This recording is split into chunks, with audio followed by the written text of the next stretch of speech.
How's it going? Karai here, and welcome to my experience of Reading Festival 2021.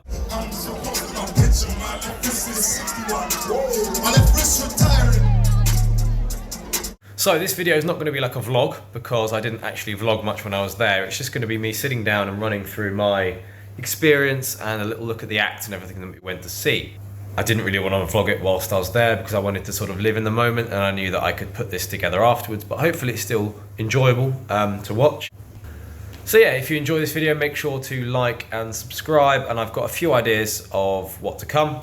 I'm looking at maybe a video about my overall experience, the positives and negatives, things I learned as a first timer, stuff like that. So again, if you'd want to see that, leave a like and let me know in the comments, as well as any other ideas that you might have about festivals, such as essentials to bring, anything like that, and I'll make sure to make a note of it for next time. This was my first time at a festival, meant to go in 2020, but it was cancelled because of the old coronavirus. So we were waiting a long time for this one, and we made good work of it. So the trip started on Wednesday morning. We got the early bird ticket, and we had a quick stop off at the nearby Tesco's just to get all of our little foodstuffs and everything to make sure that we were good for camping for the time there, and also stock up on the essential beverages that we required. And then really it was just getting there, and it wasn't difficult. It took us about 2 hours to get there from Cambridge. And then we were all stuck in a queue for about 2 hours, but that's to be expected. Arrived at the campsite, we arrived at Purple Camp. It sort of seemed like the best choice at the time. And I'd probably go there again, it was perfectly fine. And then the rest of Wednesday was unpacking and getting ready, and that continued on until Thursday evening, when finally we were allowed to go into the arena for the first time. And I'll switch over to previous me now to give our first thoughts on the arena. Good evening, welcome to Karai Vlogs. My name is Aaron Austin. Here we have a fuck-off tent, here we have another fuck-off tent, and over there, that's not a tent, but if you put a roof over it, it would be a tent. That's the thing. They were screaming. That's the thing. Hi. With all that preparation and waiting for out of the way, it's time to move on to the really exciting part, and the part that we paid the money for, Friday morning. So our day and the festival as a whole actually started with Nothing But Thieves at 12:05 on the Friday morning. To be honest, I didn't know much about them before, but they put in a really good account of themselves. They had a massive crowd, I think because they were on first, and they had a lot of die-hard fans in and around us and at the front, and then there were also a lot of fans like us who didn't really know them much, but were there because they were the first on, and they put on a really, really good show, and a few of the songs really got the crowd going.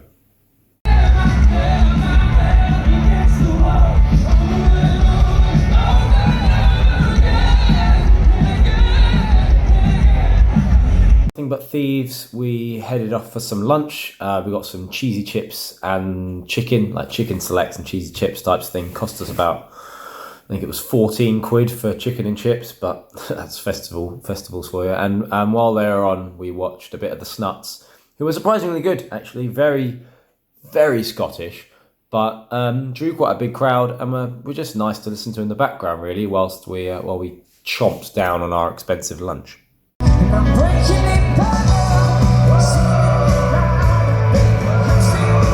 After that, really, the girls and us split off, and we went back into the arena to watch sports team, and the girls went back to camp.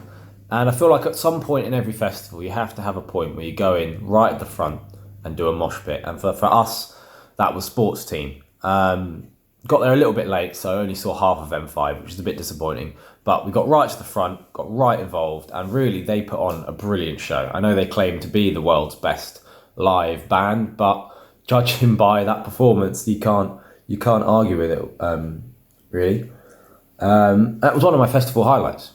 And it was a really, really, really good set, and the front man and all the band are really up for it.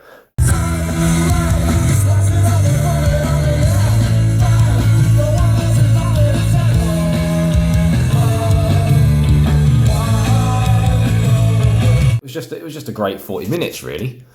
From that, and we had a spare sort of 40 minutes, hour or so, and Aaron just looked at me and said, why don't we go into the dance tent? Because we hadn't been in the tent yet, so we thought, why not? Didn't know who was on, but it was absolutely rammed, and it turns out it was Mimi Webb. Now, I don't know much about her, but Aaron said that she was pretty big off TikTok and she drew a massive crowd, so we thought, let's just stick around and check her out, and she actually put on a really, really good set. Did a lot of her songs live with no backing track, which I thought was really respectable, especially for sort of like a smaller pop artist. And yeah, there was a massive crowd. The echo in the tent was phenomenal. And her list of songs was actually pretty impressive. And she did a cover of Sam Smith as well, which really was quite a magical moment because the whole crowd sang it. And it was the first song of the festival, really, that we all knew and we could all get behind and sing. And that was quite a beautiful moment.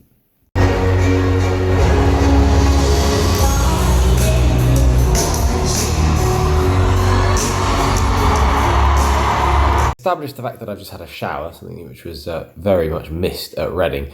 We went on to Declan McKenna, who started at 4:30 on the Friday, and he was absolutely brilliant. Came out wearing an all-black sequin suit with a big neck-high shirt and a big mullet, which for anyone else would have been a disaster, but because it was Declan McKenna, it absolutely worked, his perfection. Did a really good set. Got the audience absolutely bouncing, massive crowd for him as well.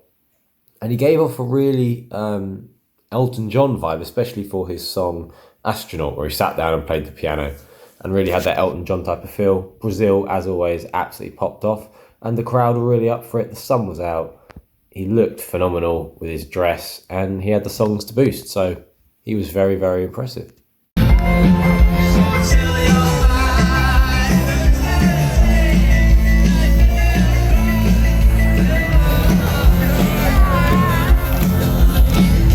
Declan McKenna, we stuck around at the main stage east for another 40 minutes and got right at the front for Mabel, who again put on a good set. Didn't film a lot of it because it's not really my type of music, but everyone who went there had a good time and it was just a bit of light-hearted and it was good fun. She put on a good set. Mabel was when the night for me really got going because it was Sam Fender and we didn't quite get the best spot, which is slightly disappointing, but it was fine because we were next to the speaker anyway, so that was okay. He came across as a really humble guy and again really, really had the songs to back it up. His 17 Going Under is an absolute radio hit. Hypersonic Missiles is brilliant. Everyone knows Play God from the old FIFAs. So his performance was really, really good and sounded just like he always does on the record as well, which is unusual, but really, really good. And that was when sort of the quality of the night really for me picked up because it was getting dark, Sam Fender was out and everyone was in a good mood.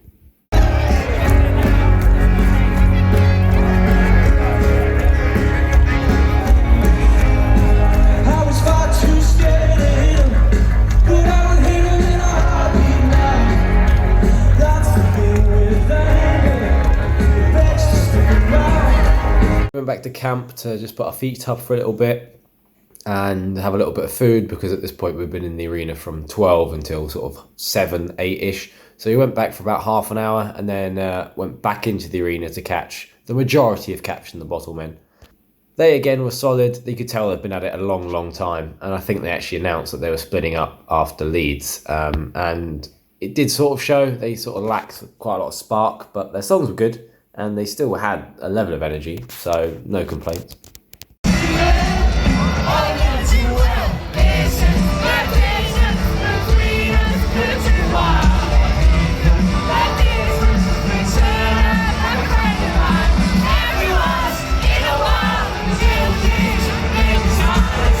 Finally, we headed over to Main Stage East for Stormzy, who, I'll be honest, I'm not a massive fan of his grimy music. However, Heavy Is the Head album is incredible and he put on the rockiest, most amazing set ever. Came out to a full-on guitar solo, fire everywhere, and just launched into an incredible set list of tunes. The audience was immense. He was so emotional and so invested in the performance because it was his first one in 18 months. And he really he pushed the idea that we were just having a party, and that's absolutely what happened. Brought out Dave at one point as well, which set the audience into the stratosphere in terms of screams.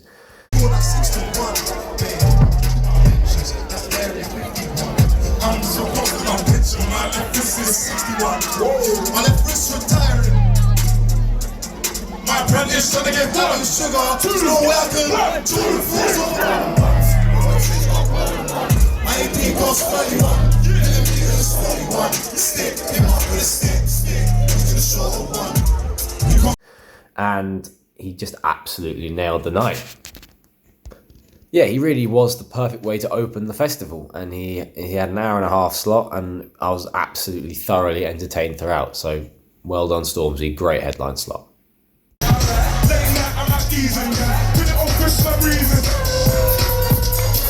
Ain't dropped nothing for a minute, I'm flying. Roll to the roof and I've been living right. Plan, they can never stop this. Wait right there and you stop my verse. You saved this kid and I'm not your first. It's not my love, it's not my work. But oh my God, what I'm gonna serve.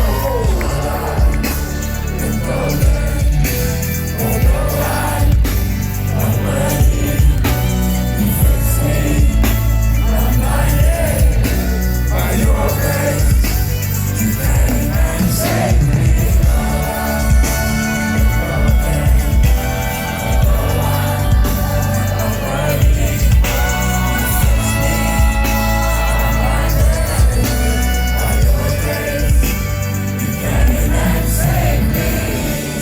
It was our Friday.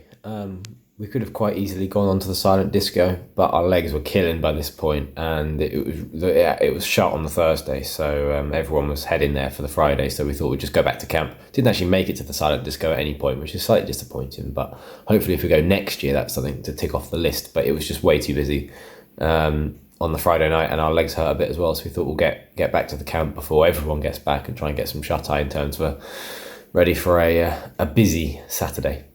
That was part one for this video. That was the Friday. I'm going to try and get this up early. I'm going away again on the Friday after Reading. So part two might be slightly delayed, but I'll try and get as much of it done as possible. There'll be a part two for Saturday and a part three for Sunday. I just have quite a lot of footage, not a lot of memory, and also not a lot of time to edit. So I thought splitting it into 3 parts would be the better way to do it. Yeah, I hope you enjoyed this first part. I know it's a bit talky, but I hope you enjoyed the footage, and if you went to Reading as well, hopefully you can relate to a lot of the stuff that I'm saying and sort of go along the journey with us. But yeah, I will see you in part 2. Thank you very much for watching.